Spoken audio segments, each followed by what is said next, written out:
لا يمرون بها على ملأ من الملائكة অতঃপর তাকে নিয়ে তারা উপরের দিকে উঠে যায়, আসমানের দিকে উঠে যায়। قالوا ما هذا الروح الخبيث যখন এই রূহকে নিয়ে আসমানের দিকে উঠে যায় তখন অন্য দল ফেরেশতারা বলে এই পাপিষ্ঠ রূহকে, এই দুর্গন্ধময় রূহকে, অপবিত্র রূহ কার? فيقولون فلان بن فلان যে ফেরেশতারা তার রূহকে নিয়ে উপরে চলে যায় তারা বলে অমুক ব্যক্তির অমুক সন্তান, অমুক সন্তান, দুনিয়ার অমুক ব্যক্তির অমুক সন্তান এই পাপিষ্ঠ ব্যক্তির রূহ।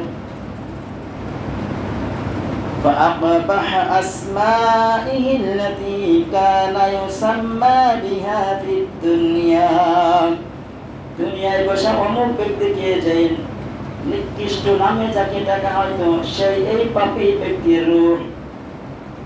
حتى ينحتها به إلى السماء الدنيا فيستفتحوا له অতঃপর এই পাপিষ্ঠ ব্যক্তির রূহকে আসমানে নিয়ে যেতে দেওয়া হবে না, আসমানের দরজা খুলে দেওয়া হবে না, এই ব্যক্তির রূহকে আবার নিচের দিকে ফিরিয়ে দেওয়া হবে।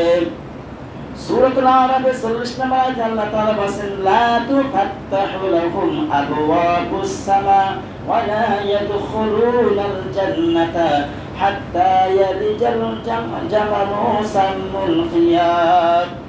আল্লাহ রাব্বুল আলামিন বলেন এই পাপিষ্ঠরা জান্নাতে ততক্ষণ পর্যন্ত যেতে পারবে না যতক্ষণ পর্যন্ত একটা সুইয়ের ছিদ্র থেকে একটা উট প্রবেশ করতে পারবে না, একটা সুইয়ের ছিদ্র থেকে উট প্রবেশ করতে যতক্ষণ না পারবে এই পাপিষ্ঠ ব্যক্তিরা জান্নাতে ততক্ষণ পর্যন্ত যাইতে পারবে না। সম্ভব?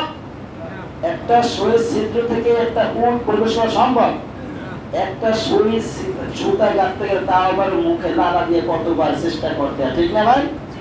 মাঝে মাঝে দেখবেন যারা দর্জি আছে তাদের সামনে দাঁড়াবেন যে সুইটা যখন ওই সুই সুতা ঢুকায় কত ভাবে ঢুকাইতে হয়। আর যদি একটু চোখে ঝাপসা ঝাপসা দেখে ওই ব্যক্তির কাছে একটা সুই দেবেন আর একটা সুতা দেবে যে গাইতে দাও, ওর কত সময় বের হয়ে যাবে তারপরও পারবে না, পারবে?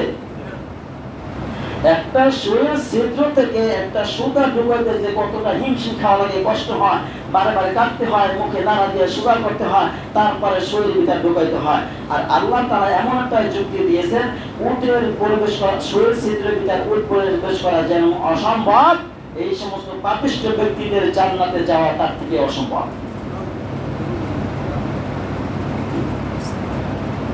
লা তুফাত্তাহু লাহুম আবওয়াবুস সামা আর এদের জন্য আসমানের দরজা খোলা হবে না, এদের জন্য আসমানের দরজা খোলা হবে না।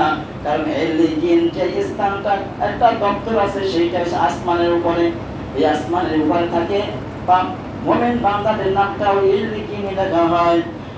আল্লাহ তাআলা বলেন সূরা হজ ৩১ নম্বর আয়াত ومن يشرك بالله فكأنما خر من السماء فتخطفه الطير। আল্লাহ তাআলা বলেন যে ব্যক্তি আল্লাহ রাব্বুল আলামিন নাফরমানি করেছে, আল্লাহর সাথে শিরক করেছে, আল্লাহ তাআলার সাথে দুশমনি করেছে, আল্লাহর রাসূলকে দুশমন মনে করেছে, যে ব্যক্তি শিরক করলো সে ব্যক্তি যেন আসমান থেকে জমিনের দিকে পড়ে ছিটকে পড়ে গেল। এই সময় কোন পাখি তাকে ছোঁয়া মেরে নিয়ে গেল অথবা তাকে বাতাস কোন জায়গায় অন্য কোন জায়গায় নিয়ে পালাইয়া দিল। যে ব্যক্তি আল্লাহ তাআলার সাথে শিরক করলো সে ব্যক্তি মনে হয় যেন আসমান থেকে ছিটকে পড়লো, এই ছিটকে পড়ার সময় কোন পাখি ছোঁয়া মেরে নিয়ে যায় অথবা বাতাস তাকে উড়িয়ে নিয়ে অন্য কোন স্থানে পালাইয়া যায়। হয় না এরকম? এই যে মাঝে মাঝে দেখবেন কাক আছে না, কাক কিছু কিছু রুটি ছিঁড়ে উপর ছিদ্র যদি নিচে পড়া হয় মাটিতে পড়া গিয়ে নিয়ে যায়, আছে না এরকম? তাহলে এরকম আপনি যখন আপনার রূহটা যখন এরকম পাপিষ্ঠ হবে তখন আপনার আসমানে আপনার জন্য যাওয়ার জন্য সুযোগ হবে না, তখন ওইখান থেকে আবার জমিনে ফিরিয়ে দেওয়া হবে।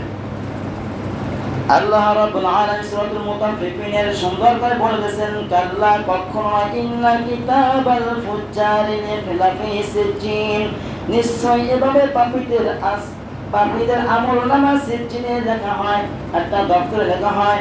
ওয়ামা আদরাকা মা সিজ্জিন, নবী হে তুমি কি জানো সিজ্জিন কি? কিতাবুন মারকুম, এটা একটা কিতাব, একটা দপ্তর, যেখানে পাপিষ্ঠ ব্যক্তিদের নাম লিখিত হয়